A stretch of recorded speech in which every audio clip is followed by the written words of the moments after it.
juda ham islomiy qadriyatlar murakkab mavzu. Sahobalar hammasi hayron bo'lishdi. Nimaga so'kmaymiz? U shirkni, kufrni alomati bo'lsa, Isroilni parlamentida Isroil rahbari Netanyahu o'tirgan holatda bir deputat juda ham keskin gaplarni gapirdi. bitta yahudiyni hozir o'ldirish bilan ular Falastindagi otilayotgan o'qlar yoki Falastin diyoriga tashlanayotgan bombalarni to'xtata oldimi? Aksi bo'ldi-ku. Dinni niqob qilib olib, o'zini manfaati uchun pul ishlash uchun soxta tabiblik qilayotganini tushunishmayapti. Yoki ana shu issiq sovuq va hokazo shunga o'xshaganlar, kinnachilar va hokazolarga borib uchrayotgan holatlarni biz juda ko'pini kuzatganmiz.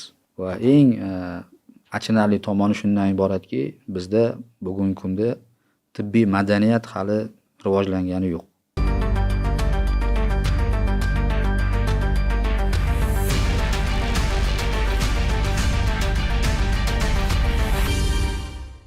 Assalomu alaykum aziz tomoshabinlar.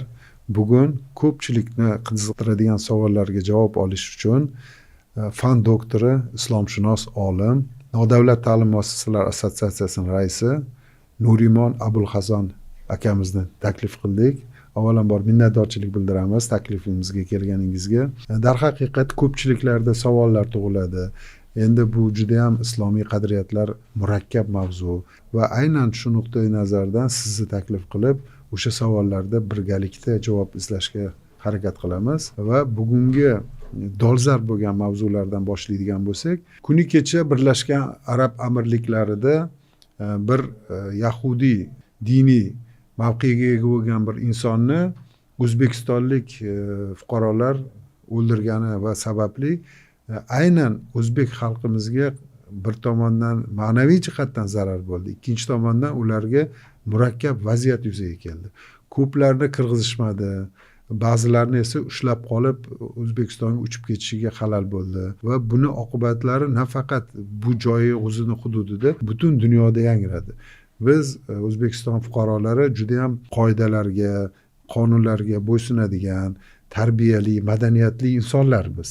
Buni ko'pchilik biladi va hurmat qilyapti. Lekin uchtagina yaxshi bilimlarga ega bo'lmagan, noto'g'ri bilim olgan, ta'lim olgan insonlar ularni o'zlarini fikricha to'g'ri amal qilgani, lekin oqibatida aynan arab davlatini o'zidan ham yaxshi yana muammolarga uchrayotgani va buni nafaqat o'zi, balki yurtdoshlari, vatandoshlariga zarar bo'lganini kuzatdik va buni sabablari haqida o'ylaganda albatta men ta'kidlaganimdek noto'g'ri bilimlarga ega bo'lgani deb o'ylayman.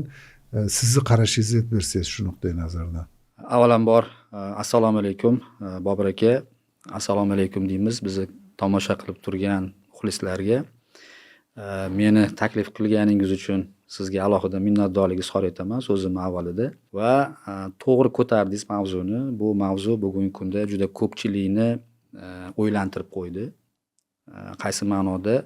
Biz tarixdan bilamizki, bizni xalqlarimiz, mana shu Markaziy Osiyoda yashayotgan xalqlar, xususan olimlarni eshittirib bergan mana shu diyorda bag'rikenglik masalasi bu yillar davomida dolzarb bo'lib kelgan va bugungi kunda bizni mintaqamizda, ayniqsa O'zbekiston mintaqasida ham dillararo muloqot, dillararo bag'rikenglik masalalari juda ham aktual bo'lgan va buni bizni ota-bobolarimiz bizga bugungi kungacha shu narsani yetkazib keldi va islomni asl sarchashmalariga agarda biz nazar tashlaydigan bo'lsak, Rasululloh sollallohu alayhi vasallamning davrlarida ham ana shu ahli kitoblarga bo'lgan munosabat, umuman yahudiylarga bo'lgan munosabat o'zgacha kasbga ega bo'lgan. Lekin bugun biz mana shu Birlashgan Arab Amirligida sodir bo'lgan mudhish voqeadan o'zimizga tegishli xulosalarni chiqarishimiz kerak va shu narsani men avvaldan aytib o'taman. Bugungi kunda misol uchun men juda ko'p ma'lumotlarni kuzatdim va tekshirib ham ko'rdim. Qaysi ma'noda? Bizni fuqarolarimiz hali bu mudhish demak qotillikni sodir etgan yoki etmaganligi to'g'risida bizda aniq ma'lumotlar yo'q. Bular hammasi gumon. aybsizlik prezumsiyasi ham ishlaydi albatta va hali tergov buni aniqlash kerak. Bunga shoshilib xulosa chiqarmasligimiz kerak va men o'ylaymanki, bu demak mudhish qotillikda hatto hali bizni mana shu O'zbekiston fuqarolari haqiqatda ishtirok etgan yoki etmaganligi to'g'risida hali aniqlik kiritishimiz kerak. Lekin agarda shunday voqea sodir bo'lgan bo'lsa, agarda bu aniqlansa tergov organlari tomonidan, bu albatta bizni o'zbek xalqi uchun, umuman bizni musulmon millati uchun juda ham bir katta fojia deyishimiz kerak. Qaysi ma'noda? Birinchidan, bugun biz yaxshi tushunib olishimiz kerak. O'sha mana Falastin bo'yicha bizni respublika prezidentini ham o'zini demak qarashlarini juda katta minbarlarda turib aytyaptilar. Va bugun Falastin xalqiga yordam berish darajasida hatto O'zbekiston shifoxonalarida falastinlik musulmonlarni biz demak har taraflama ularni qabul qilib shifoxonalarda ularga muolajalarni bepul, ya'ni beg'araz amalga oshirishni prezidentimiz juda katta minbarda, er-riyodda bu narsani e'lon qildilar. Bu ham bugungi kunda bizni xalqimiz bo'layotgan voqea hodisalarga faqatgina tomoshabin bo'lib emas, balki musulmonlarni har taraflama bugungi kunda qo'llab-quvvatlagan holda va respublikamizni pozitsiyasini ham e'lon qilib qo'ydilar. Lekin ko'pchilikka hozir noma'lum bo'lib qolayotgan bir jihatlar bor. Men ko'p mana shu yoshlar bilan suhbatda bo'laman, universitetlarda talabalar bilan suhbatda bo'lamiz. Afsuski, talabalarimizni ham ko'pchiligini fikrida go'yoki ana shu Yahudiy millati butun musulmonchilikka qarshi, ya'ni tish tirnog'i bilan qarshi degan ma'noda Yahudiylarga, ya'ni Yahudiy millatiga juda ham bir qattiq bir dushmanlik nimasini namoyon qilishga harakat qilishyapti. Lekin aslida esa ana shu ravin hisoblangan o'sha Birlashgan Arab Amirligida qandaydir bir o'zini savdo tijorati bilan shug'ullanadigan ravin ko'pchilik bilmayaptiki, o'sha ravinlar va ravinlarni eng kattalari ortodoksal yahudiylar bugungi kunda yahudiy rahbariyati, ya'ni tomonidan amalga oshirilayotgan hozirgi mana bu demak ishlarga xayrixoh emasligini, ko'chalarga norozilik mana shu demak mitinglarni chiqarib hozirgi kunda ular o'zlarini oshkor qilishyapti. Ya'ni ular bu ishlarga xayrixoh emas.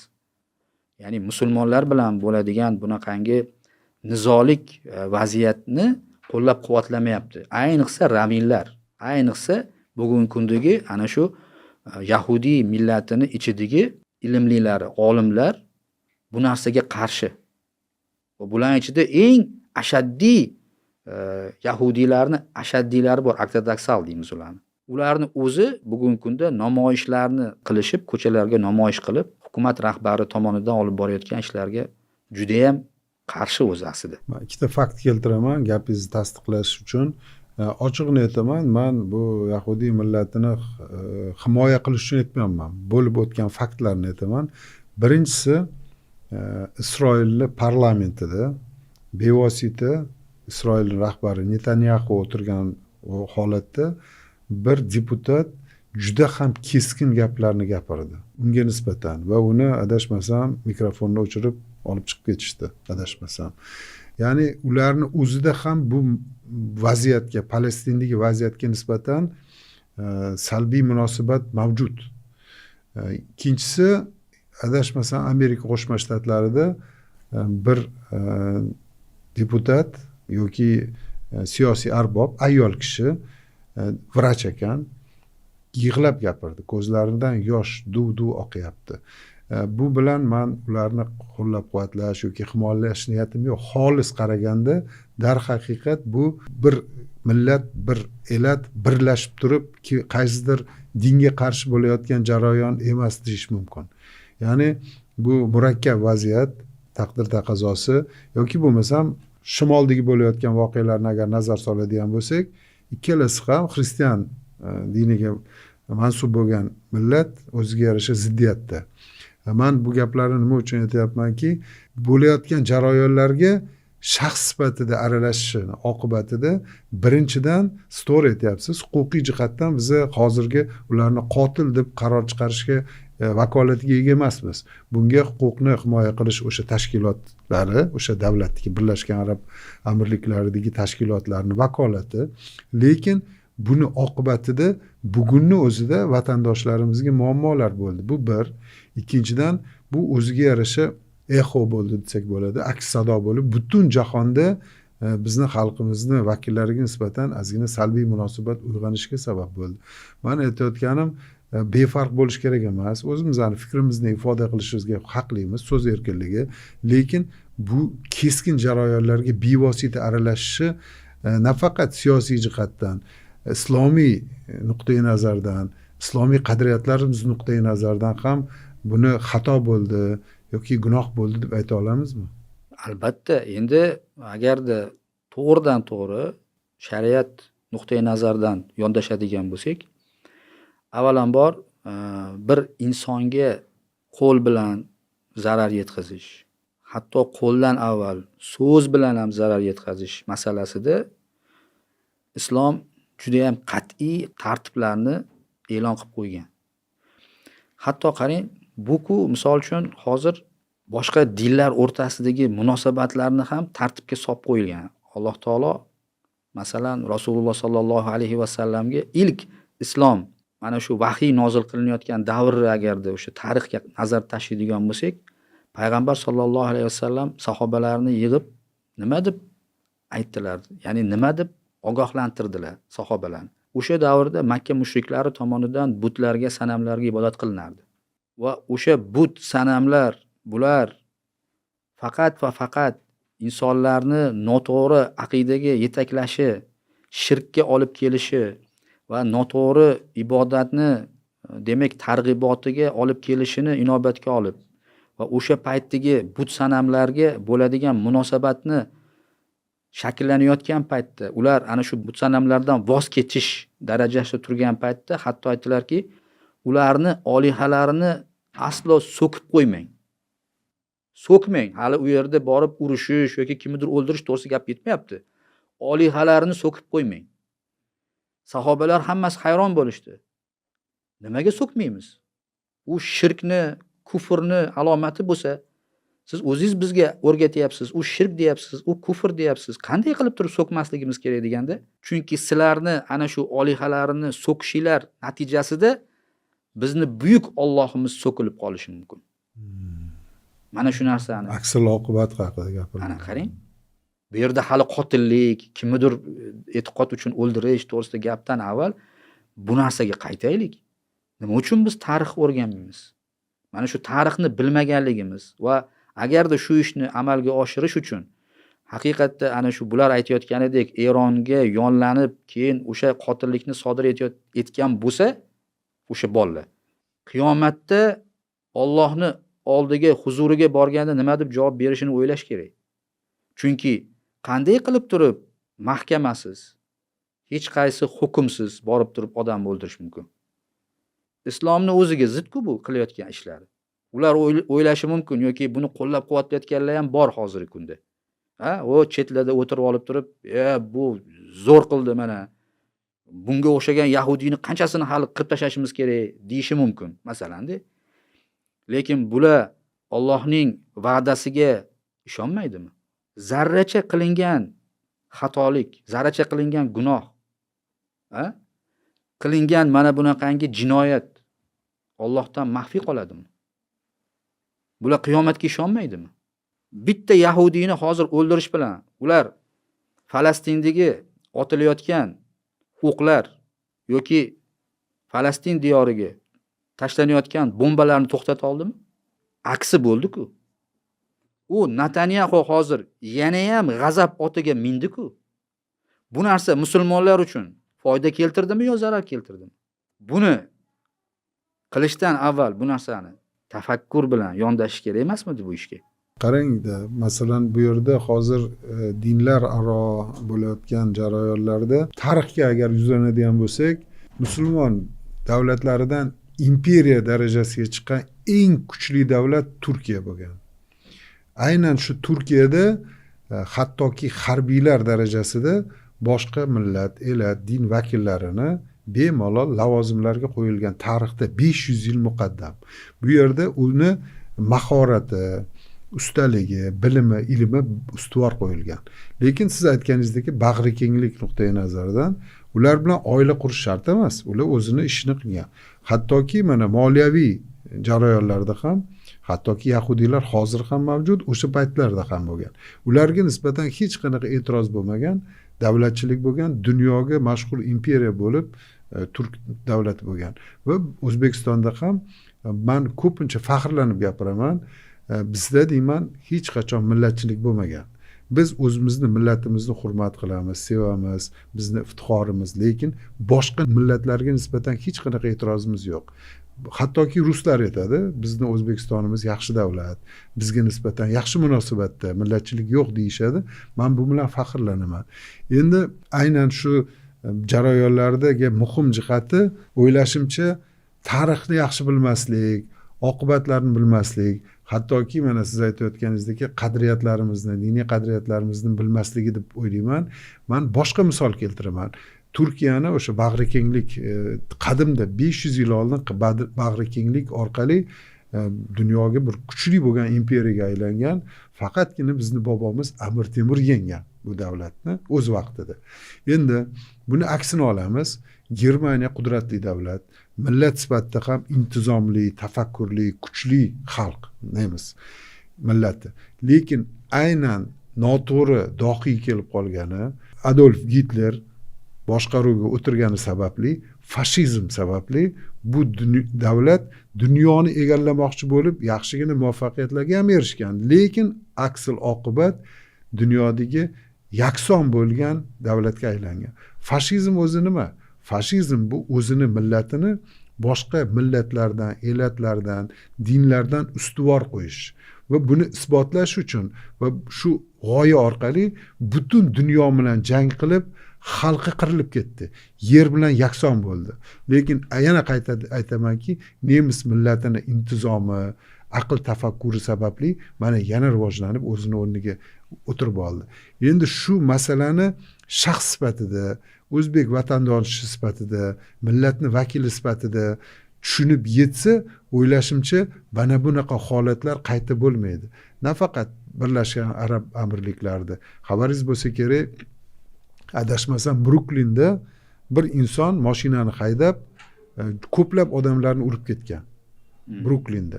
Juda ko'p muhokamalarga sabab bo'ldi. Yevropada bo'ldi bu narsa. Buni endi albatta biz O'zbekistonda yashaymiz.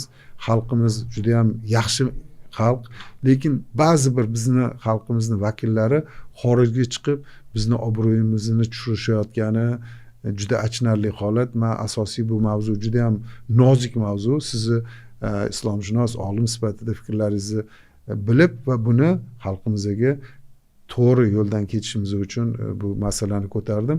Endi yana bitta mavzu borki, bunda ham afsuski bizni qadriyatlarimizni, milliy islomiy qadriyatlarimizni ro'kach qilib turib, o'zini manfaatida foydalanib turib, odamlarga foyda keltirib, savobga ega bo'lish o'rniga aksi bo'layotganini va bu ijtimoiy tarmoqlarda yaxshigina muhokama bo'layotganini mavzuni ko'tarmoqchiman. Bu tabib mavzusi. Yaqindagina xonanda bo'lgan, xalqqa tanilgan, qaysidir ma'noda hurmatga sazovor bo'lgan inson bir kunda tabibga aylanib qolib, bitta qo'lini tekkizish orqali odamlarni tuzatayotganini holati zararli bo'lyapti. Men tibbiy sohada oliy ma'lumotga ega bo'lgan insonman. Shuning uchun bu sohani juda ham yaxshi bilganim uchun ozgina tahlil qilsak bu mavzuni. Endi buni ta'sirchanligini o'sha tibbiyot sohasida odamlarni o'ziga muxlislarni yig'ish ma'nosida bir necha marta aytilyaptiki, o'sha tabib tomonidan. Men umraga borganman, kabi so'zlarni gapirib, buni bir o'ziga bir qurol sifatida ishlatib, o'ziga odamlarni jalb qilish uchun. Nahotki bizni fuqarolarimiz bunday bir noto'g'ri narsani, ya'ni dinni niqob qilib olib, o'zini manfaati uchun pul ishlash uchun soxta tabiblik qilayotganini tushunishmayapti. Bunga nima deyish mumkin? Bu ham endi bizni og'riqlik taraflarimizdan biri desak xato bo'lmaydi. Chunki oxirgi paytlarda nafaqat tabib, balki bizni xalqimizni orasida folbinlarga borib uchrayotganlar, folbinlardan nimalardir umid qilayotganlar yoki ana shu issiq sovuq va hokazo shunga o'xshaganlar, kinnachilar va hokazolarga borib uchrayotgan holatlarni biz juda ko'pini kuzatganmiz. Va eng achinarli tomoni shundan iboratki, bizda bugungi kunda tibbiy madaniyat hali rivojlangani yo'q. Chunki nima uchun mana shunaqangi tabiblarga, soxta tabiblarga bugungi kunda odamlarimizni murojaati ko'payib boryapti deydigan bo'lsak, biz ana shu tibbiy madaniyatni rivojlantirishimiz kerak xalqimiz orasida. Va bugun biz mana shu narsani to'g'ri tushuntirib yetkazishimiz kerakki, biz Ibn Sinolarning avlodimiz. Biz meditsinani eng cho'qqiga chiqargan zotlarni nevaralarimiz, bunday olib qaragan paytda. Va mana shu pandemiya paytida ham birinchi bo'lib o'sha vaksinalarni topishda va hokazoda biz birinchilardan bo'lishimiz kerak edi. Chunki bizga qarashdi, dunyo qaradi bizga. Ibn Sino yurtidan biror bir najot chiqarmikin degan ma'noda. Shuning uchun men ko'pincha aytaman, bu hamma bo'layotgan voqea hodisalar hozir o'sha Birlashgan Arab Amirligidagi sodir bo'lgan ishda ham, hozirgi bu tabibga borib murojaat qilayotgan holatlarda ham eng katta muammo bu ilmsizlik. Bu johillik. Bobur aka, shunchalik darajada johil bo'lish mumkinmi inson? Fuqarolar nuqtai nazaridan aytyapsiz, to'g'rimi? Aynan shu haqiqiy tabobat. Bilasizmi, yana bitta jihati bor. Tabobat ilmi mavjud. Bu faqatgina shifokorlik, ya'ni meditsinani agar oladigan bo'lsak, bu o'shani bir qismi. Chunki mana o'tlar orqali o'sha qo'l, misol uchun mana sizda bo'lsa mosh tabib deyilardi. Bu travmatolog bo'lgan. Ular o'sha suyakni joy-joyiga qo'yish bo'yicha juda usta bo'lishgan. Bu tibbiyot silsila hozir ham davom etib kelyapti. Haqiqiy tibbiyotga mani hech tabobatga mani hech qanaqa e'tirozim yo'q. Xalq tabobati deyiladi uni. Va aynan eng qiziq jihati o'sha tabobatni vakillari ular oliy ma'lumotga ega, tibbiy ma'lumotga ega.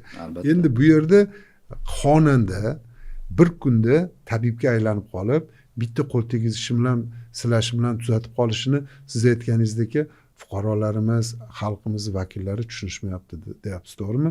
Ya'ni tibbiy sohadagi saviyasi yetarli darajada emas. Madaniyatni kuchaytirishimiz kerak. Birgina misol keltiraman, Bobur aka. Men 4 yil avval Yaponiyaga borgan paytimda shu narsani guvohi bo'ldim. Shu tashqarida ko'chada yurgan paytimda birorta joyda apteka degan yoki dorixona degan yozuvni hech qayerda o'qimadim Yaponiyada. Va juda ham hayratlandimda. Menga bu narsa qiziq bo'ldi. Va mutaxassislardan borib savol so'radim.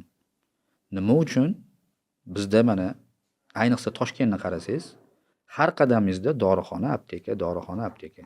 Keyin o'sha yapon mutaxassislari, professorlaridan savol so'ragan paytimda ular aytishdiki, bizda tibbiy madaniyat boshqacha shakllangan. Ya'ni bir dorini olib ichsa bemor, u dori qaysidir joyiga foyda keltirsa, qaysidir joyiga zarar keltiradi. Albatta. Masalan. Shuning uchun ham ularda dorixonalar mavjud emas ekan. Albatta siz mana shu vrachga borib uni ko'rigidan o'tganingizdan keyin sizga maxsus o'zingizga, ya'ni yakka tartibda sizni bugungi holatdagi ko'rinishingiz va sizni masalan jigaringiz qanday holatda, buyragingiz qanday holatda, yurak qon tomirlari qaysi holatdaligini aniqlik kiritib, aniq tashxis qo'yib, sizni o'zingizga, ya'ni har bitta insonni o'ziga alohida dori yasalar ekan. Masalan, mana shu madaniyatga ham biza kelishimiz kerak. Nima uchun biz Ibn Sinoni avlodlari bo'lib turib, yaponlar borgan madaniyatga hali biz yetib kelmadik. Bizda shunaqangi holatlarni men o'zim guvohi bo'lganman. Bir joyda o'tiribmiz, ovqatlanib o'tirish jarayonida bitta odam yonidan dorini chiqarib, o'sha ovqat vaqtida dori ichish kerak ekan. Shuni ichayotgan paytda ikkita odam o'sha yerda o'tirgan odam qo'lini ko'tarib, "Menga ham shu doringizdan bering, nima ichyapsiz?" deyapti. Mayli deyapti-da, u dorini beryapti. U unga to'g'ri keladimi? uni qon bosimini oshirib yuboradimi, uni oshqozoniga zarar yetkazadimi? Yo'q. Ya'ni tushundingiz-a, mana madaniyat deganda o'sha madaniyat to'g'risida gap ketyapti hali. Aynan shu masalada bitta misol keltiraman. Sinfdoshlarim mendan xafa bo'lishmasin. Bitta voqeani aytib beraman. Bir joyda o'tiribmiz, ulfatchilik, osh yeyapmiz. Bir do'stimga qo'ng'iroq qilib bittasi so'rayapti-da. Sani bir joying og'riganda qaysi dori ichganingding deb savol beryapti. U javob beryapti. Mutlaqo o'zi adashmasam haydovchi, mutlaqo tibbiyotdan uzoq odam. Keyin nima bo'lgan ekan desam, "Men shunaqa so'rayapti" dedi. Aytibki, "Vangi trubkani bergindimki, ozgina tushuntirdim-da, lekin shunda ham shifokor bo'lsam ham bilimim bo'yicha aytdimki, albatta dedim, vrachga murojaat qiling dedim. Albatta, ha. Lekin ozgina bo'lsa ham yo'l yo'riq ko'rsatdim. Nima uchun buni aytyapman? Mana bizda ko'pincha borib dorixonadan so'rashadi. O'sha sotayotgan qizlardan, "Mana bu dori bormi?" desa, taxlab tashlashadi. Buni o'rniga bu deyishadi. Har bitta dorini insonga ta'siri bor. Birovni yuragi bo'shroq, ikkinchisini yuragi bo'shroq, bir joyiga ta'sir qiladigan dori ichaman deb boshqa joyiga salbiy ta'sir qilib qolmasligi uchun u vrach bilan maslahatlashish shart. Albatta. Ikkinchisi, ba'zi bir dorilar mana tushuncha bor, sinergiya deyiladi, antagonizm deyiladi.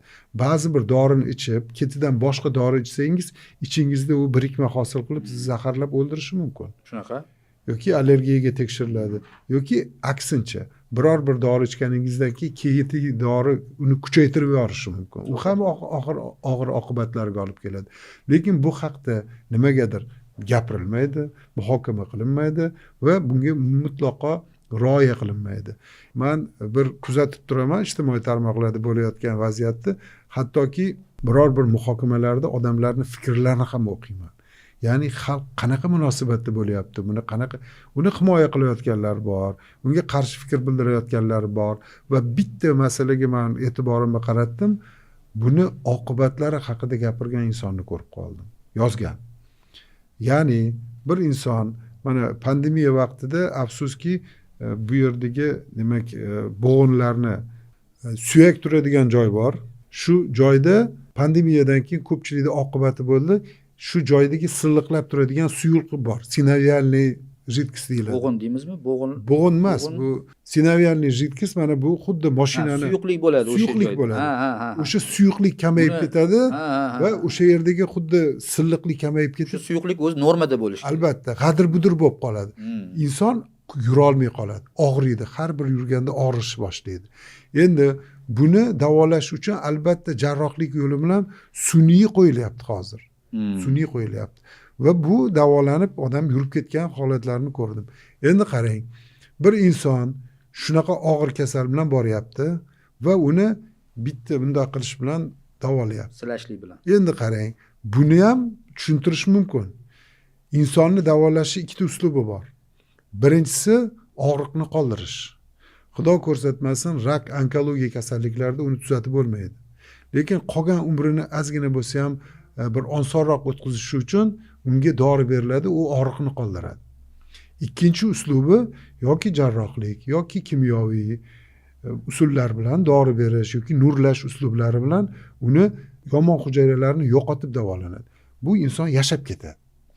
Endi bu yerga borganda og'riqni qoldiradigan bo'lishi mumkin. Chunki esingizda bo'lsa, Sovet ittifoqini qulashiga yaqin vaqtda Chumak degan bir doktor paydo bo'lgan. Doktor vrach desa ham bo'ladi, chunki ma'lumotga ega bo'lgan, suv orqali davolaydigan yoki Kashpirovskiy bo'lgan. Televizorda turib. Televizor orqali distansion shaklda darhaqiqat ko'pchilikni davolagan. Nima uchun? Og'riqni qoldirgan. U davolandi deb o'ylagan, na jarrohlik amaliyotini qilgan, na dori ichgan va battar bo'lgan. Bu holatda ham xuddi shu qaytarilyapti. Ya'ni bir inson boryapti, yura olmayapti va uni shu silash orqali og'riqni qoldiryapti. Og'riqni qoldirgandan keyin u chopib ketdi. Shunaqa yozilgan. Chopib ketgani bilan g'adir-budir bo'lgan joyda yedirilish jarayoni keskinlashib ketgan. Chunki og'riqni sezmayapti. Onga, miyaga signal kelish to'xtab qoldi va u joy yedirilib ketib, kelajakda yura olmay qoldi. Battar bo'ldi. Endi buni aytayotganim, Endi uni oqibati haqida hech kim murojaat qilmayapti, muhokama qilmayapti, lekin hamma borgan joyda birinchi davo topganiga shifo topdim deb qatorma-qator odamlar turibdi. Endi bildirmoqchi edingiz? Bobur aka, endi bitta narsani yaxshilab tushuntirishimiz kerak biz tomoshabinlarga. Silashlik bilan davolash tarixda bo'lganmi degan paytda buni albatta ko'pchilik biladi. Bu mo'jiza faqatgina Iso alayhissalomga berilgan. Iso alayhissalom silashlik bilan juda ham ko'plab kasalliklarni demak muolaja qilganlar. Ya'ni har bitta payg'ambarga beriladigan mo'jiza, ya'ni uni payg'ambarligi haqida aniq va tiniq demak dalil, isbot so'ralgan paytida ayni mana shu Iso alayhissalomga shu silashlik bilan demak muolaja qilish berilgan. Hatto o'lgan insonni ham silab tiriltirish darajasidagi mo'jizaga ega bo'lganlar. Bu Iso alayhissalomga berilgan mo'jiza. Endi u faqatgina payg'ambarlarga beriladigan mo'jizalar bular. Oddiy insonga berilmaydi bu. Toshkent islom institutida o'qib turgan paytimizda ayni mana shu o'sha paytda ham endi bu tabiblar bo'lgan, soxtalar. Biz xalq tabobatidagi haqiqiy, bilimli va ma'lumotga ega bo'lgan tabiblar to'g'risida gapirmayapmiz hozir. Ya'ni bular inson psixologiyasini o'rganadi. Qaysi ma'noda bugungi kunda mana shu tabiblar, ya'ni soxta tabiblar bitta insonni yaratilishiga qarab turib, ya'ni Alloh taolo miyaga shunaqangi katta bir funksiyalarni bergan.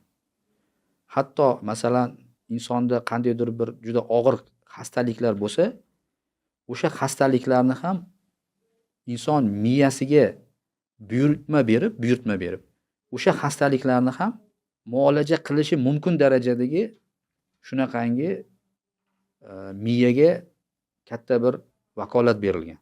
U Alloh taolo tomonidan berilgan. O'sha tabib oldiga boryapti, lekin silash nimasi bilan tabib unga mujda beryapti.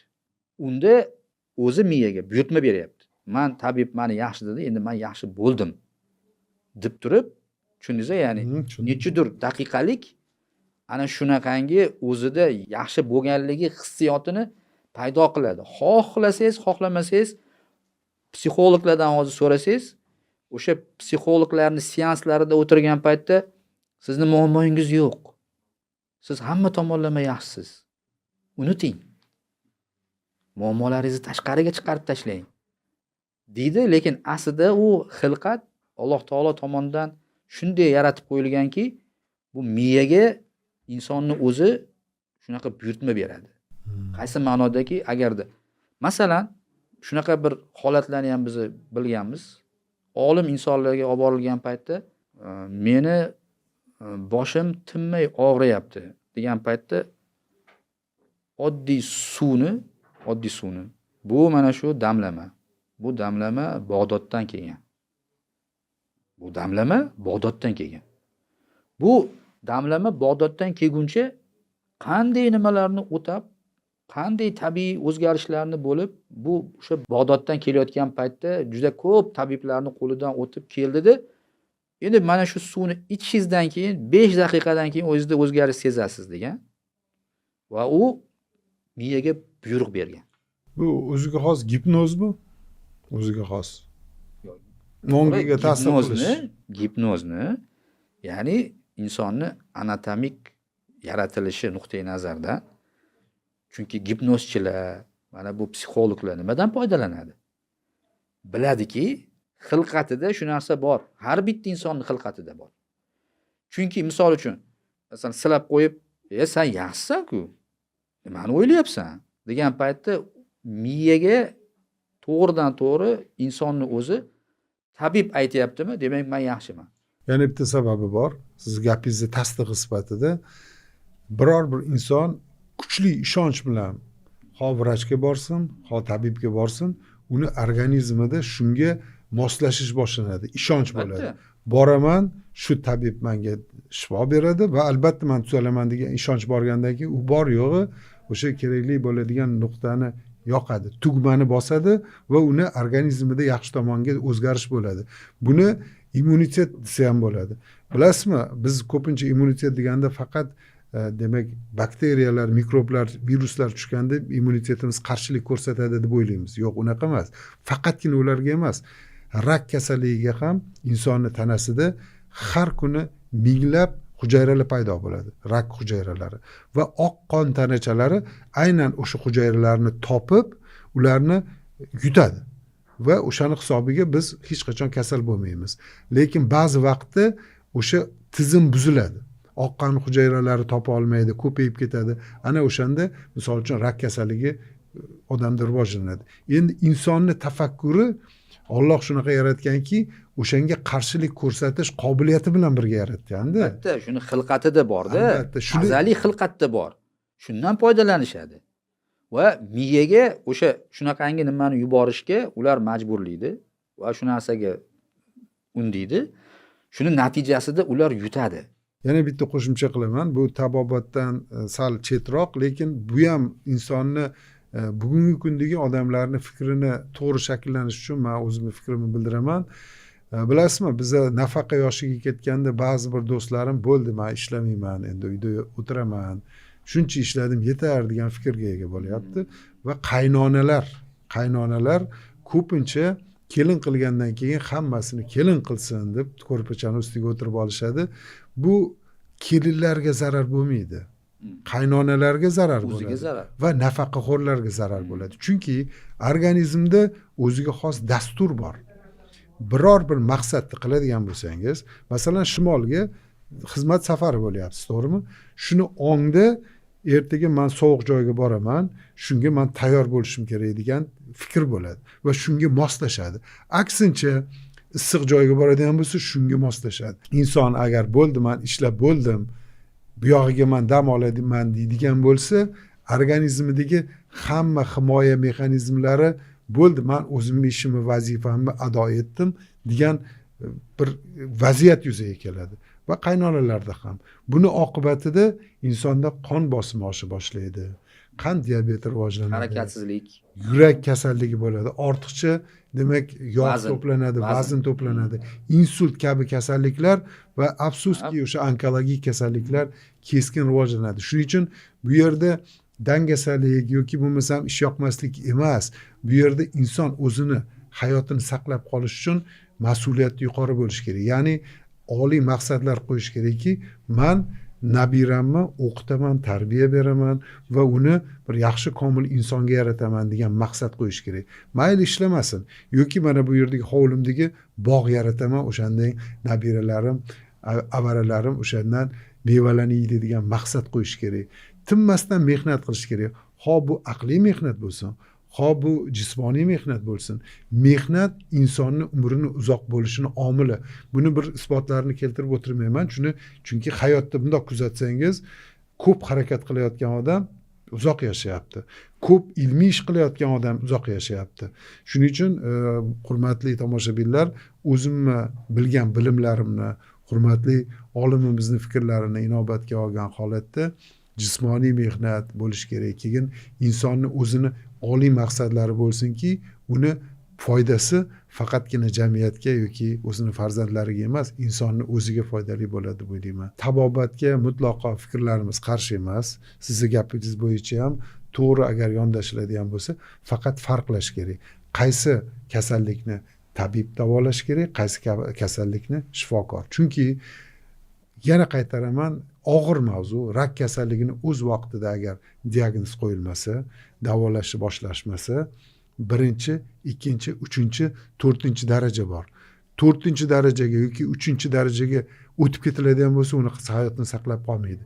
Lekin 1-chi va 2-chi daraja davrida tabibga borib, silaganga ishonib yoki yaxshi tabibga borib bo'lsa ham to'g'ri tashxis, diagnoz qo'yilmasa, oqibati orqaga qaytarib bo'lmaydi.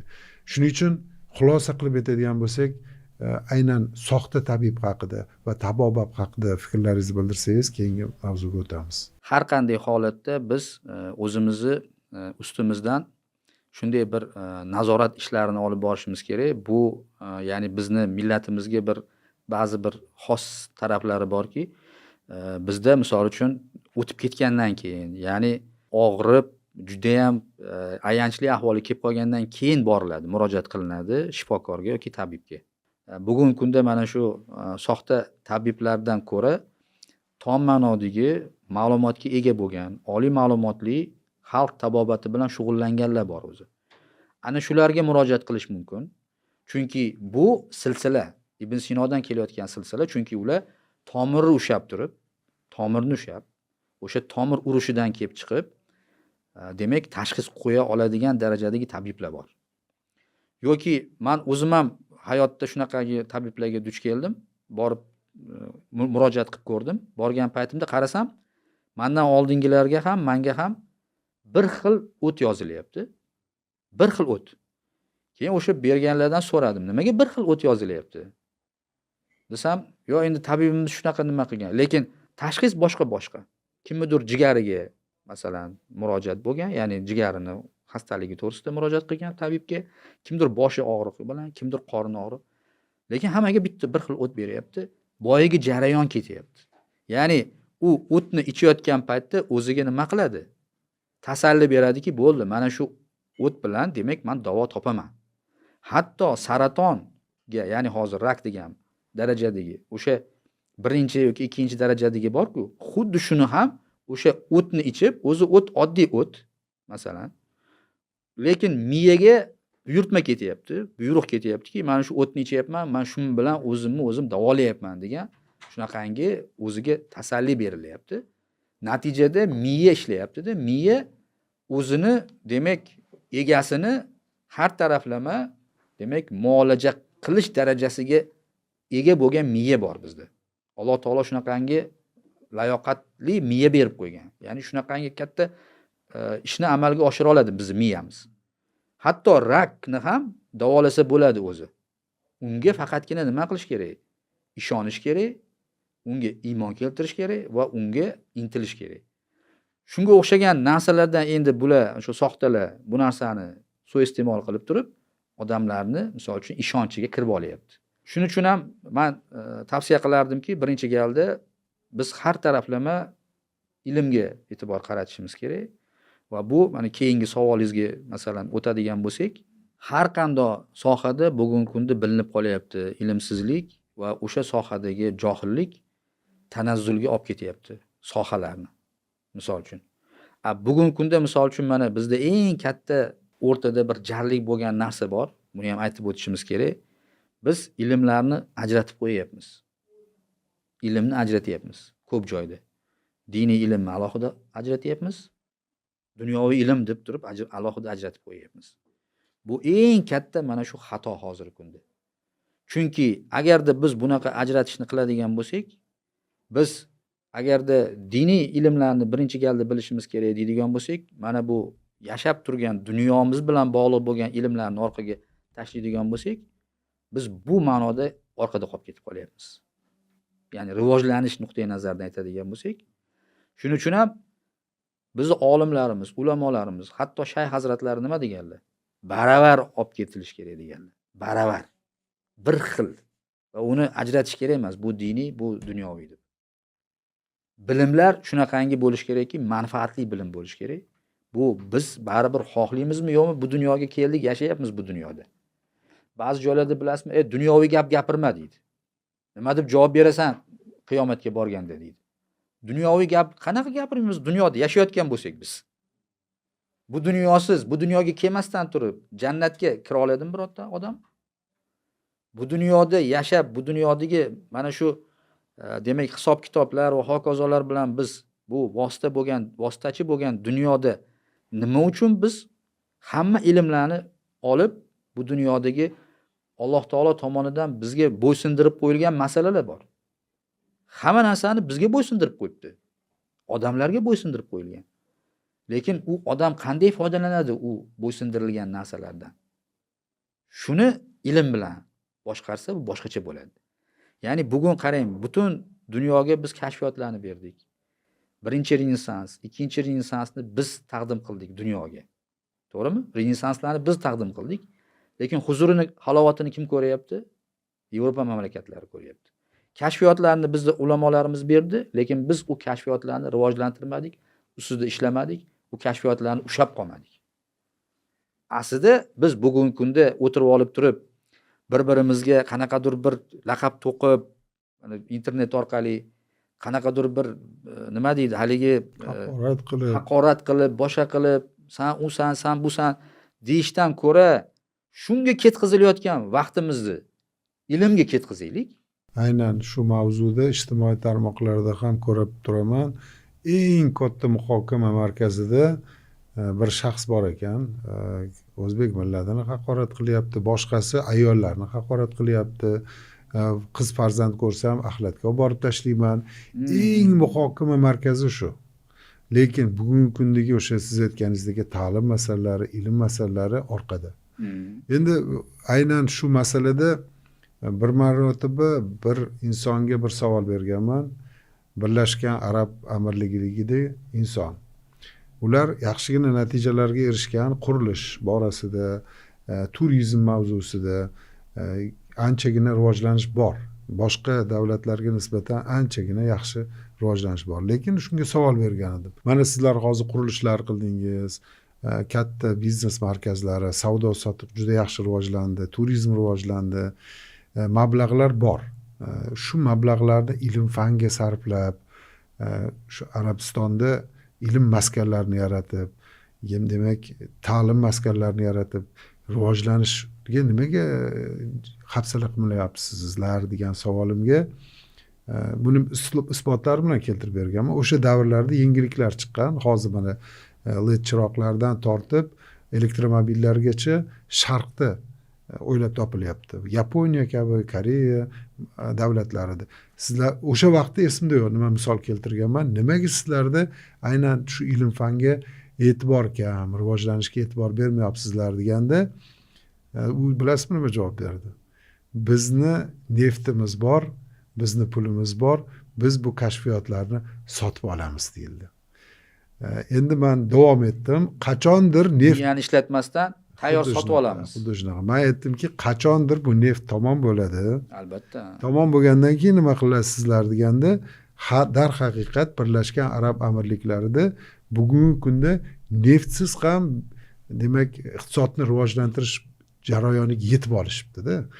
Bu ularning javobi. Lekin qo'shni davlatlar bor, Kuveyt bor, Oman bor, rivojlangan yana boshqa davlatlar bor, juda ham boy davlatlar. Lekin yana qaytaramanki, afsuski Nobel mukofoti demak laureatlarni ichida turk millatiga mansub, Eron millatiga mansub insonlar bor, lekin juda kam. Buni nimaga men ta'kidlayotganim, afsuski ba'zi paytda siz ta'kidlaganingizdek faqatgina diniy ilmni o'rgan degan bir yondashuv bor. Lekin buni inkor qiladigan qadriyatlarimizdan men ikkitagina misol keltiraman. Birinchisi bu bizni o'zbek milliy qadriyatlarimizga ham aylanib ulgurgan beshikdan qabrgacha ilm izladigan so'z. Buni ko'p gapiramiz, lekin hozirgi paytda kam odam e'tibor beryapti. Lekin yangiliklar bor, yaxshiliklar bor. Buni alohida gapiramiz. Yoki bo'lmasam payg'ambarimiz sallallohu alayhi vasallam chindan ham ilm o'rgandiganlar. O'sha davrda hech qachon Xitoy davlatida islom bo'lmagan. Albatta. Demak, bu dunyoviy ilmlar nazarda tutilgan. Tibbiyot, boshqa muhandislik kabi ilmlar nazarda tutilgan. Lekin nimagadir odamlar noto'g'ri tushunchaga ega bo'lib, dunyoviy ilmlarni inkor qilish holatlari bor. Buni shu siz aytganingizdek odamlarni saviyasi yetarli darajada emasligimi sababi yoki bo'lmasam noto'g'ri ta'lim olgani sababmi? Nima sababdan shunaqa ba'zi bir odamlarda shunaqa fikr mavjud? Endi shunaqa fikrni bo'lishi albatta bu bugungi kundagi bir fojiamiz desak xato bo'lmaydi. Qaysi ma'noda? U dunyo uchun deydi, o'zlarini tasavvurida faqat o'sha din bilan bog'liq bo'lgan ma'lumotlarni yoki ilmlarni olish kerak. Ya'ni bu dunyo bilan demak odam o'zini vaqtini ketkazmasligi kerak degan bir tushunchalar ham yo'q emasda. Lekin bilmaydiki, bu dunyoda u 70 yil yashaydimi, 80 yil yashaydimi, lekin bu dunyoda yashaydi. Bu dunyoda misol uchun mana bu hozirgi musulmonlarni boshiga kelayotgan har qanaqa kulfatlar, ofatlar, mana bunaqa urush holatlari nimadan deb o'ylaysiz? Mana shu biz ilmda yuqori bo'lmaganimizdan bu. Biz agarda yuqori bo'lganimizda edi, ilmda biz peshqadam bo'lganimizda edi, dunyoni boshqa mamlakatlari biz bilan hisoblashardi. Chunki ular musulmonlarni ilmsiz, qoloq va qashshoq deb biladi. Shuning uchun bizni obro' e'tiborimiz ularning oldida yo'q. Chunki biz bir-birimizni ko'lab, bir-birimizni nima deydi, haligi o'smasligimiz uchun hasad degan narsani shu o'ylab topganmiz va musulmonga hech qachon qayishmayotganligi bugungi kunda. Musulmonga bir yaxshi bo'lsin, men nima uchun uni g'iybat qilishim kerak? Uni aybini bekitishim kerak-ku. Agar uni aybini bekitsam, Alloh meni aybimni qiyomatda bekitadi-ku degan qadriyatlar qayerga qolib ketdi? Nima uchun biz faqatgina mag'zava ag'darish bilan o'tyapti hozir hayotimiz? Ilmsizlikdan bo'lyapti. Bizda nima uchun biz bitta telefon ham ishlab chiqarmadik o'zimiz? Bizga kelayotgan telefonlar hozirgi mana bu O'zbekistondagi hammasi Xitoyda ishlab chiqarilmayaptimi? Masalan, nimaga musulmonlarni o'zini avtomashinalari yo'q? Nimaga yo'q? Nimaga biz misol uchun katta haligi koinotga raketa uchirmadik Hindistonga o'xshab? Nimaga? Chunki biz orqada qoldik. Ilmsizligimiz tufayli bir-birimizni kovlab, bir-birimizga mana shunaqangi bir noto'g'ri gaplarni gapirishimiz va haligacha olishayotgan narsalarni ko'rsangiz, kim qo'lni ko'tardi, kim qo'l ko'tarmadi, shu narsalar bilan asrlar davomida bir-birimizga teskari va mazhablarni tan olmayapti-ku hozir. Bag'ri kenglik Yahudi yo'da tursin. Masalan, u xristian yo'da tursin. Bitta bir joyga namozga borib, bitta joyda safda namoz o'qib, tashqariga chiqib turib bir-birini g'iybat qilayotgan bir holatga yetib kelmadikmi, Bobur aka? Bu achinarli holat emasmi? Buni nima uchun gapirmaymiz? Bugun biz mana shu narsalar to'g'risida gapirishimiz kerak. Biz birlashishimiz kerak. Aynan. Yana bitta qarang, siz hayotimizdan yaxshi misollarni keltirdingiz. Men ko'pincha jahondagi siyosatni kuzatib turaman. Hozir mana ko'ryapman, Ironni xalqini aholisining soni 89 million ekan. Salkam 100 million. Rossiyaning aholisiga yetib qolibdi. Va shu davlatda Falastindagi bo'lgan ziddiyatlar sababli yaqinda xabaringiz bo'lsa kerak, 300 ta raketa otdi Isroil hududiga. 300 ta. Shundan bor yo'g'i 4 tasi manziliga yetib bordi. Bu ilm fanda orqada qolganimizni bir isboti birinchidan. Ikkinchidan bir Falastindagi urushni to'xtatish uchun balkim bir yaxshi niyatda qilishgandir. Lekin natijasi ilm fanda jahonda orqaga qolganini bir isboti bo'ldi. Butun dunyoga jar solindi. Biz hammasini urib tushirdik. Bor yo'g'i 4 tasi yetib keldi degan. Bu aynan siz aytayotganingizdek ilm fanni ikkinchi darajaga qo'yilishi, bunga e'tibor berilmasligi, ta'lim masalalariga e'tibor berilmasligi aynan o'ziga zarar keltirganini bir isboti emasmi? Biz ibodatni faqatgina namoz o'qishlik deb cheklab qo'ydik. Ibodatni cheklamaslik kerak. Namoz o'qish albatta ibodatga kiradi. Lekin ta'lim olishchi. Ta'lim olish bu farzi ayn-ku. Bo'ynimizdagi katta farzimiz. Nima uchun namozga yuguramiz, lekin ilmga yugurmaymiz? Namozga borishimiz qanday bo'lsa, ilm olishimiz undan past bo'lmasligi kerak. Eng katta masala shundan iborat. Faqat ilm, bilim olishga, albatta yo'q, o'rganishga. Ibodat degan paytda albatta Alloh taolo Qur'oni Karimda aytadi. Insu jinni men ibodat qilish uchun yaratdim deydi. Ibodat deganda hatto kattalarga qilinayotgan munosabatda ham yaxshi munosabat qilsa uni ibodati hisoblanadi. Ota-onaga qilingan hurmat, e'tibor u ham ibodat. O'zini kasbiga fidoyi bo'lish u ham ibodat. Vataniga sodiq bo'lish ibodat. Vatanini sarhadlarida turish ibodat. Hatto oila qurish va oila qurish natijasida uni farzandlarini dunyoga keltirish bu ham ibodat. Ibodat faqatgina 5 mahal namoz emas. Biz o'shani unutib qo'ydikda, faqat namozimizni qilsak bo'ldi, qiyomatda yuzimiz yorug' bo'lsa bo'ldi dedik. Ya'ni shun bilan. Lekin aslida siz buni juda ham yumshoq qilib gapirdingiz.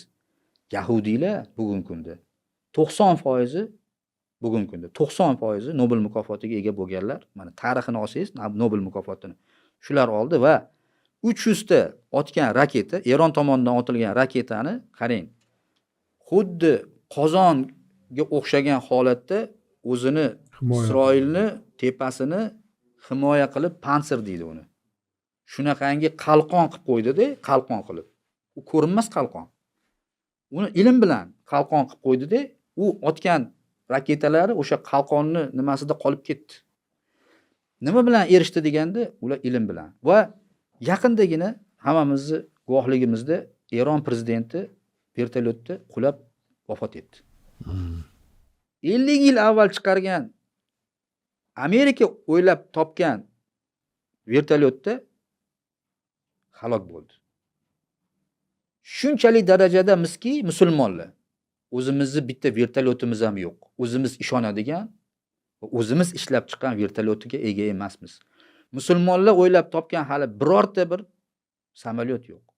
Musulmon o'ylab topgan hali birorta bir masala yo'q. Hozirgi kunda bunday olib qaraydigan bo'lsak, hammasi nimaga men o'sha boshida aytdim-ku, biz ilmda orqada qolganimiz sababi chunki biz ajratdik ilmni. Biz bu tarafini olmadik. Agarda qarang, mana 14-asrni oling, 14-15-asrni oladigan bo'lsak, Amir Temur hazratlari ilmga juda kuch bergan o'sha paytda. Fiziklarni chiqargan, olimlarni chiqargan. Madrasalarda fiziklar, olimlar ishladi va mikrofon yo'q bo'lgan paytda, masjidda gumbazlarni yasashdi fiziklar, gumbazlarni va akustikani dunyoga kashf qilishdi, akustikani. Mikrofon bor hozir gapiryapmiz, to'g'rimi? Bu keyin kashf bo'lgan narsa. Lekin juma namoziga kelgan paytida odamlar imomni qanday eshitish kerak edi? Gumbazni biz faqatgina uni ko'rimi uchun qilganmizmi o'sha paytda? Gumbazni qilishdan asosiy maqsad mikrofon vazifasini bajargan gumbaz. Akustikani chiqarib bergan.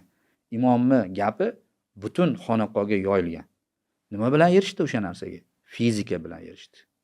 Va o'sha paytda nima uchun fizikani bizni madrasalarimizda fizikani, kimyoni, anatomiyani, biologiyani o'rgatilgan o'sha paytda Amir Temur davrida. Biologiyani o'rganganligidan kelib chiqib 14-15-asrdagi bugungi kundagi osori atiqalarimiz deymiz. Madrasa, masjidlarimizni peshtoqlariga qarang, mayolikalariga qarang, ularni qanday mayolikalarni bo'yoqlari o'sha paytdagi tabiiy bo'yoqlari. Bugungi kungacha nechta quyosh nimalarini ko'rmadi u, ha? Zarbalarini. Lekin tusini o'zgartirgani yo'q. Nimadan degan bo'lsak, o'sha biologiyani bizni ota-bobolarimiz yaxshi o'rganganligi uchun va u tabiiy ranglarni chiqarib nechidir asrlarga yetib boradi deb turib, aniq ana shu biologik formulalar bilan mayolikalarni ishlab chiqarib, gumbazlarni shunaqangi ranglarda qilib, uni tusini o'zgarmaydigan qilib turib, o'sha paytda ilm orqali qildi ular. Gaplaringizni bir isbot sifatida bugungi bo'lgan demak ma'ruzani keltiraman. Bir olim, professor ma'ruza o'qidik yoshlarga va shunda suhbat tariqasida bo'ldi, faqatgina savol-javoblar bo'ldi. Shunda bir misol keltirdi. Sun'iy intellektga savol berdim. Bugungi kunda eng dunyoda ko'p kitob mutolaa qilgan, o'qigan insonlarni ro'yxatini 10 ta odamdan iborat tarkib keltirib bergin deganda, sun'iy intellekt birinchi bo'lib bilasizmi kimni keltirgan? Al-Beruniyni keltirgan ekan. Albatta. Ikkinchi o'rinda, shubhasiz. Ikkinchi o'rinda Ibn Sinoni. Ibn Sino va uchinchi qatorda Zuckerberg, Elon Musk kabi bugungi kundagi faollar. Yo'q, endi umumiy olinganda birinchi navbatda ikkita bizni ajdodlarimiz turibdi. Endi buni o'sha vaqtlarda shunaqa bo'lgan-ku deyishimiz kerak emas. Bugungi kunda ham endi sekin-sekin xalqimiz to'g'ri yo'lga o'tyapti. Buni bir isbot sifatida siz bilan bir anjumanda bo'lganimizda to'yxonalarni asta-sekin ilm maskanlariga aylantiramiz degan, adashmasam Begzod aytdilar va buni isbotini mana o'zimizni Chorsuga ketaverishdagi to'yxonada ko'rib turibmiz. To'ppa-to'g'ri. Yaxshigina to'yxona edi, borib o'sha yerda osh yerdik. Har o'tganda e'tibor beraman, chiroyli nom bilan o'quv markazi qilib qo'yishibdi. Bu bir. Ikkinchisi, yana bundan hammani quvontirgan mavzu, bir inson bor ekan, bir ukamizni Ulfati. U ham olim, lekin o'sha olim bir chiroyli bir misol keltirib berdi. Sinfdoshi oddiygina Damas haydaydigan haydovchi ekan. 3 ta farzandini grantini to'lab, uchalasiga oliy ta'lim beribdi. Bu havas qiladigan vaziyat. Endi buni targ'ibot qilishimizdan maqsad xalqimizni shu ongi o'ssa, saviyasi o'ssa, bilimlarga, ilmlarga ega bo'ladigan bo'lsa, birinchidan noto'g'ri yo'ldan ketmaydi. Ikkinchidan o'zini hayoti farovon bo'ladi. Eng muhimi, agar hammamiz hamjihat bo'lib ilm fanga hafsala qiladigan bo'lsak, bizni tomirlarimizda buyuk bir insonlarni, allomalarni qoni oqyapti. Biz o'sha aytayotgan insonlarni ajdodlarimiz, to'g'rimi? Avlodlarimiz. Ya'ni biz ularni nabira, avira, chaviralarimiz. Bizni genlarimiz mustahkam. Alloh yaratgan bir yerimizda 300 quyoshli kun bor. Yevropada bunaqa emas ekan. Yo'q. Quyoshli kunlar kam ekan. 300 quyoshli kunimiz bor. Yerimizning zaxirasida boyliklar bor. To'g'ri, neft, gaz kamayotgandir, lekin uran bor, oltin bor. Hamma tomonlama bizga imkoniyat bor. Faqat buni yo'lga solish uchun noto'g'ri, harom ishlardan uzoq bo'lishimiz kerak. Men korrupsiyani ham nazarda tutyapman, chunki bizga xalaqit qilayotgan omillardan biri bu korrupsiya. Ikkinchidan, o'sha dangasalik, kayf safoga berilish, noto'g'ri yo'llardan to'g'ri yo'lga o'tib, ilm fanni, bilimni rivojlantiradigan bo'lsak, biz hozir o'zida 37 million bo'ldik aholimiz. Agar kelajakda xalqimiz ko'payadigan bo'lsa, yana bir yutug'imiz yoshlarimiz ko'p. Yaponiyadagi qudratli millat qariyapti. Biz esa yosharyapmiz. Endi agar shu ta'limni ustuvor bo'lib, kechirasiz, Galenvagenga nisbatan yoki bo'lmasam Qora Gentraga nisbatan koshonalar qurishdan ko'ra ilm fanni ko'proq ahamiyatliroqligini sezadigan bo'lsak, biz albatta kelajagimiz yaxshi bo'ladi. Chunki men bittasiga savol berdim-da, yirik tadbirkorga, maqsading nima deganda, shunaqa dedi, o'sha Galenvagenni olgim kelyapti. Men aytdimki, Galenvagen olganingdan ko'ra ilm fan qilsang, chunki oliy ma'lumotli-da, ilm fan qilsang, mayli tadbirkorlik sohasida yangilik yaratsang, butun O'zbekistonga mashhur bo'lsang va eng muhimi qabr toshingga hazillashib aytdim, Galenvagenni egasi deb yozilmaydi, lekin olim deb yozilishi mumkin. Bu muhim emasmi deganimda o'ylanib qoldi. Men nima degan bu gaplarni gapirayotganim, muhokamalar jarayonida siz ham oshga borasiz, ulfatchilik qilamiz. Endi albatta yomon odatlardan yiroqmiz, lekin o'sha paytda shunaqa muhim bo'lgan, qiziqarli bo'lgan va butun bir xalqqa, millatga foydali bo'ladigan mavzularga maqsadimizni, fikrlarimizni, suhbatlarimizni yo'naltiradigan bo'lsak, albatta menimcha foydali bo'ladi. Shu o'rinda bir xulosaviy fikr yasamoqchiman. Ya'ni mana hozir to'g'ri ta'kidladingiz. Hammamiz mana shu mas'uliyatni olishimiz kerak, his qilishimiz kerak. Bitta siz gapirishingiz kerak emas, bitta men gapirishim kerak emas. Masalan, hozir qayerga borsak, misol uchun biz shuni tushuntiryapmiz va biz chilimxonalar emas, balki ilmxonalarni ko'paytirishimiz kerak degan mana shu shior bilan chiqyapmiz. Va bugungi kunda bir nechta to'yxonalarni biz maktablarga aylantirishda bevosita bosh-qosh bo'ldik va xursand bo'ldik bu narsani ko'rib, bevosita o'zimiz borib ochilishida ham ishtirok etdik. Bu albatta yaxshi holat, bu yangilik biz uchun va odamlarning dunyoqarashi ham o'zgarib boryapti. Lekin men masalan shu o'tgan yili Turkiyada xizmat safarida bo'ldim. Universitetlarni borib ziyorat qildik, ko'rdik, u yerda maktablarni ko'rdik. Va shu narsani qaniydi O'zbekistonda ham shu yuqumli bo'lsa deb shunaqa havas qildim Turkiyadagi holatga. Chunki ularda universitetlarning ko'pi vaqfga ishlar ekan. Ya'ni vaqf pullariga ishlar ekan. Vaqf pullari esa qarang, kim? Siz va menga o'xshagan Turkiya fuqarolari ilm uchun vaqfga pul tashlayapti. Ilmni rivojlantirish uchun. Uni tashlagan puli, bilasizmi, ertaga nima olib keladi desa, uni tashlagan puli ertaga Turkiyani buyuklashtiradi. Turkiyani ilm cho'qqisiga olib chiqadi. Chunki ular bugungi kunda boshqa musulmon mamlakatlarga ko'ra, mani neftim bor, mani unim bor, men shundoq ham zo'rman deydigan arablardan ko'ra, ular bugungi kunda ana shu vazifani o'ziga oldi. Millatni, ya'ni ummatni vazifasini bo'yniga oldi desak xato bo'lmaydi. Ular hozirgi kunda mana yapay zako, Turkiya davlati, to'g'rimi? Turkiya davlati yapay zakodir ekan, qarang, hatto qarang, shunaqa darajada biz mana sun'iy intellekt deyapmiz-da. Buni biz o'zbekcha aytmayapmiz-da to'g'risiga. Sunniysini ozgina nima qilyapmiz?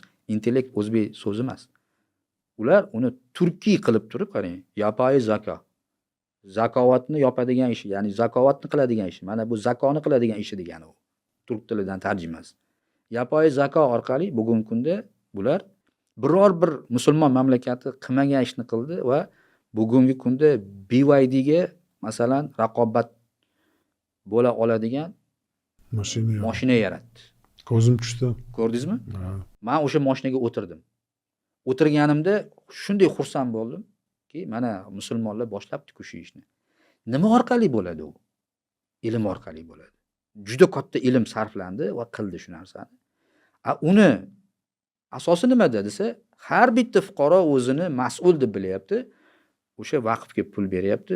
Shunaqa katta-katta universitetlarni ana shu Turkiyadagi fuqarolarni pullariga bo'layapti. Hech qanaqa ta'sischi yo'q u yerda. Yana bitta sizni gaplaringizni bir isbot sifatida keltiradigan misolim, birinchidan dunyodagi, jahondagi eng qudratli harbiy armiyalardan biri Turkiyaniki.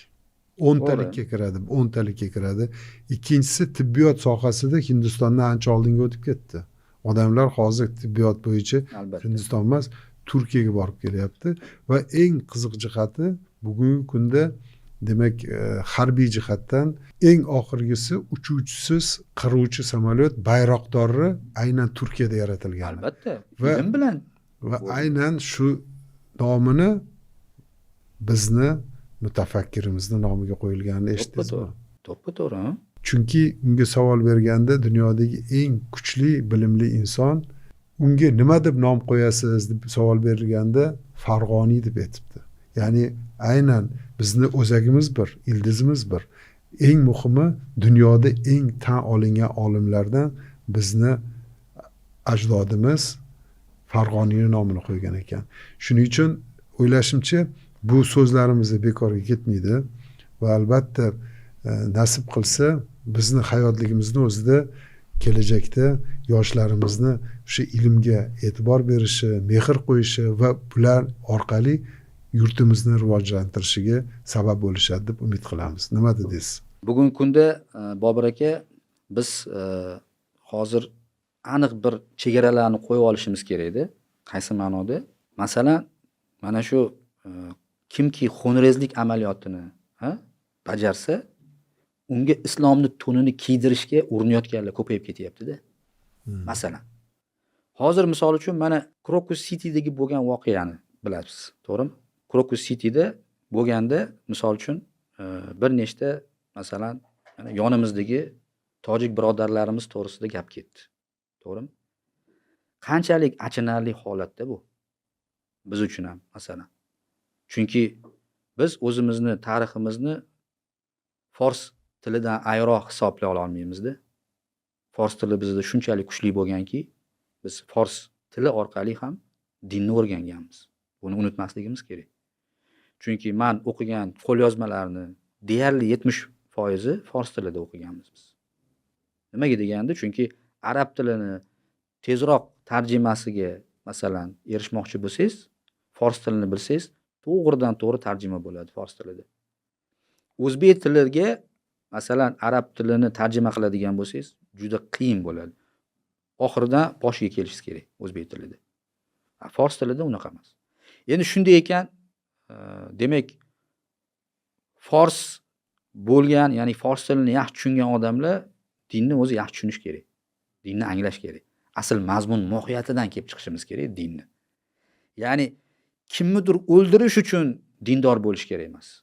Kimnidir kallasini olish uchun dindor bo'lish kerak emas. Unda bizni qadriyatlarimiz, bizni asl mazmun mohiyatimiz, islom degan so'z, tinchlik degan so'z, tinchlik dini degan so'zlar orqada qolib ketib qoladi. Va shu bilan birgalikda bu narsani endi haspo'shlab, ana endi 3 ta chiqdimi, tojiklar demak hammasi terrorist. Yoki 2 tami 3 ta bola qandaydir bir qotillikni amalga oshirgan bo'lsa, o'zini tushunchalari bilan qotillikni amalga oshirgan bo'lsa, unga islom to'nini kiydirmaylik va musulmonlarga qaratmaylik bu narsani. Chunki ular natijasida, misol uchun mana shu man Birlashgan Arab Amirligini o'sha demak ichki ishlar vazirligiga, ularni misol uchun nimalariga murojaat qilgan bo'lardimki, nima uchun bitta odam qotillikni amalga oshirgan bo'lsa, keyingi kelganlarni u yerda to'sib qolishlik masalan, qaysi mantiq bilan? Masalan, to'g'ri ehtiyot nuqtai nazardan bo'lishi mumkindir, lekin bir ishni amalga oshirgan odamni agarda qotillikni amalga oshirish uchun yana u o'shandan keyin boradimi o'tga, mantiqan yo boradimi u yerga? Masalanda, Bilasizmi, Birlashgan Arab Amirliklari nisbatan ancha rivojlangan deyapman, lekin unda inson huquqlari, boshqa millatlarning qadriyatlari anchagina sust. Chunki 20 yil, 25 yil oldin men borgan vaqtimni o'zida oynani qoraytirish, qarang. Arablarga ham mumkin emas. Faqatgina Birlashgan Arab Amirliklarining fuqarolariga ruxsat etilgan edi. Qarang, bu ajratish. albatta o'ziga xosliklar bor.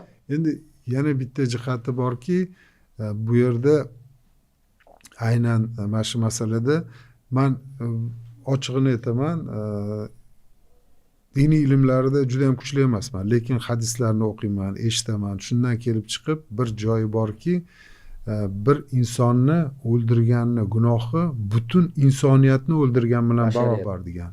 Shunaqa so'zni eshitgan edim.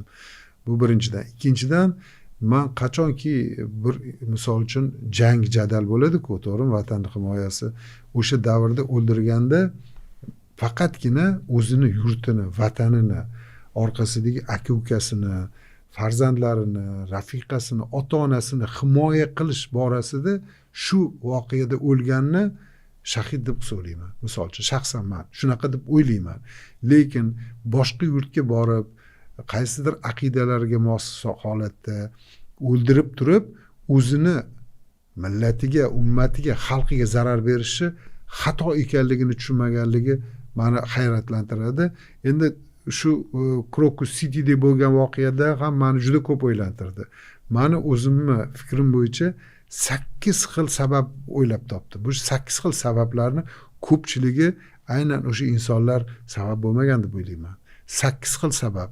Lekin uni haqiqiy tegiga yetish imkoniyatiga ega emasmiz. Lekin darhaqiqat bu versiyalar mavjud. Endi shu holatda kimlarnidir ta'sirini oqibatida qo'g'irchoqqa aylanib qolib, aynan o'sha insonlar yoki bo'lmasam bizni vatandoshlarimizni Birlashgan Arab Amirliklarida amalga oshirilgan qotilliklar bu boshqa bir yovuz niyatdagi insonlarni qo'g'irchog'i bo'lib qolmasligi kerak. Buning uchun darhaqiqat bilimlarga ega bo'lish kerak. O'sha qoidalarda, bizdagi qadriyatlarimizda, islomiy qadriyatlarda. Endi u bilimlarni masalan ega bo'lish uchun ham biz aslida islom tarixini o'rgata oladigan darajaga yetishimiz kerak. Islom tarixini o'rgatishimiz kerak o'zi aslida. Chunki qanchalik darajada biz yiroqlashsak islom tarixidan, shuncha mana shunaqangi bilimsiz va noto'g'ri aqidada bolalarimiz shakllanib qolishidan qo'rqishimiz kerak. Islom tarixini berish kerak. Nimaga deganda, agarda islom tarixini biz haqiqiy tom ma'noda ana shu bo'lganidek Rasululloh sollallohu alayhi vasallamni olib borgan ishlarini va qanchalik darajada mehr ko'rsatganliklarini, hatto qarang, Makka mushriklarini asrga tushgan paytda Rasululloh sollallohu alayhi vasallamni oldilariga kelishdida, buyruq bering, bizni akalarimizni, ukalarimizni, otalarimizni bular jangda halok qilishdi. Bularni ham kallasini sapchadek uzib tashlaylik. Sahobalar hatto hali dinni, islom asl mazmun mohiyati tushunilmayotgan paytda Rasululloh sollallohu alayhi vasallam aytdilarki, sizlarga kim haq berdi ularni o'ldirishga? Men chiqaman oldilariga dedilar. Oldilariga chiqib, har bittasi bilan suhbatlashib, sen kimsan, kim o'g'lisan? Xo'p, Makka mushriklaridan ekansan, xo'p. Qo'lingdan nima ish keladi? Kasbing bormi? Ha, kasbim bor. Buni kasbi bor ekan tayyor. Bizni har bitta musulmonlarimizni 10 tadan bu bola odamga beringlar, kasb o'rgatsin. Sen nimani bilasan? O'qishni bilaman, yozishni bilaman. Ana bu o'rgatsin. Kechagina musulmonni kallasini olgan odamga bolasini ilm bo'lganligi uchun, ilmli bo'lgani uchun ilmga o'rgatsin. Bu olim ekan, ilmini o'rgatsin. Uni ya'ni birinchi maqsad uni o'ldirish emas. Biz islomning asl mazmun mohiyatini tushunib qo'yishimiz kerak. Chunki bizni qadriyatlarimizda, ota-bobolarimizdan gap qolgan-ku, qo'y ham, echki ham o'zini oyog'i bilan osiladi. Bu dunyoda kim zarracha, misqol zarrachasida gunoh qilgan bo'lsa, u gunoh uchun azob oladi. Kim shunchalik zarracha savob qilgan bo'lsa, shu savob uchun ham qiyomatda o'zini ajr savobiga ega bo'ladi. Lekin Alloh taolo beradi jonni, Alloh taolo oladi. Va qachonki agarda bir inson haqiqatda haddidan oshib musulmonlarga zulm keltirib yoki o'sha masalan belgilangan shar'iy qonun qoidalarga misol uchun zid ishlarni amalga oshirgan bo'lsa, uni inson samasud qila olmaydi, musulmon samasud qila olmaydi. Shuning uchun ham unga mahkama buyurilgan. Sud bizning tilda. Sudni qarori bilan unga hukm chiqariladi va o'sha hukm ijroga keltiriladi. Ungacha bu pala-parchilik bo'lib ketadi-yu unda. Xohlagan odam borib turib, xohlagan odamni sen menga yoqmayapsan, e'tiqoding sal mundoqroq ekan deb o'ldirsa. Bu noto'g'ri masala bu. Va shuni bilishimiz kerakki, Alloh taolo bandalarni yaratgan paytda qarang, biz ishimizni boshlayotgan paytimizda Bismillahirrohmanirrohim deymiz. Rahmon bilan Rahim sifatiga urg'u beramiz. Rahmon sifati, masalan, Alloh taoloning Rahmon sifati shunaqangi sifatki, u yahudiyga ham, majusiyga ham, musulmonga ham, nasroniyga ham, ateistga ham, deistga ham, hammasiga bir xil ekan. Rahmon sifati. Buni bilishimiz kerak. Ya'ni bir nazarda bir Rahmon sifati bilan qarar ekan ularga. Chunki ularga juziy ixtiyor beruvdi. Tanlov berdi, lekin u tanlamadi. Haq yo'lni tanlamadi. To'g'ri yo'ldan adashdi, gunohkor bo'ldi, osiy bo'ldi. Uni hisobi ham Allohning huzurida bo'ladi. Chunki biz astag'firullah Malik yawmiddin deymiz. Qiyomat kunining egasi kim? Alloh. Qiyomat kuniga qo'yib berishimiz kerak. Hisob kitobni Alloh taolo qiladi. Biz hukm chiqarmaymiz. Birorta odamga, birorta musulmonga boshqa musulmonga hukm chiqarish haqqi berilmagan. Va hech qachon mana hozir ko'payib ketdi-yu, ana ular kofir, mana bular yahudiy, bular bunday degan gaplarni gapirishyapti.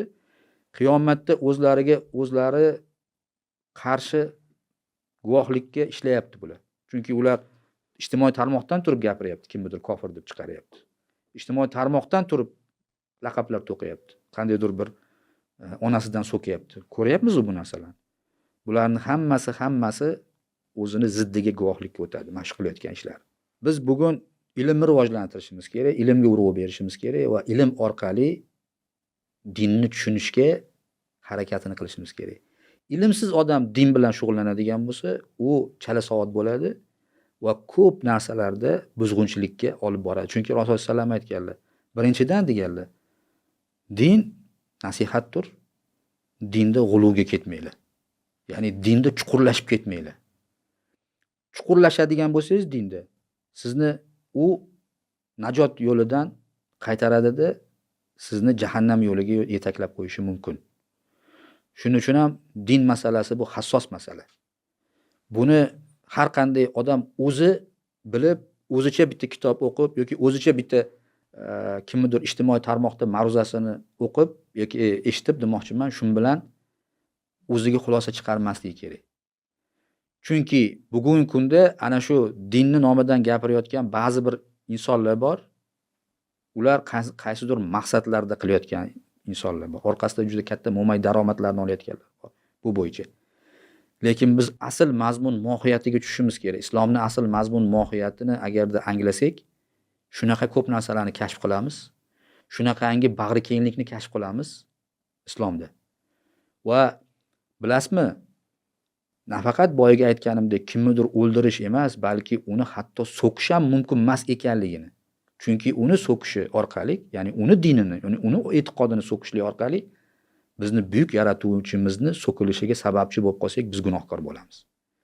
Shu narsani anglab yetishimiz kerak va men aytmoqchimanki, bugungi kunda biz ana shu ilmni ko'proq targ'ib qilsak va dunyo qarashimiz haligi gelik olish emas yoki qaysidir to'yxonada eng zo'r to'yni qilish emas, hammaga ko'z-ko'z qiladigan, musobaqa o'ynash emas to'yda.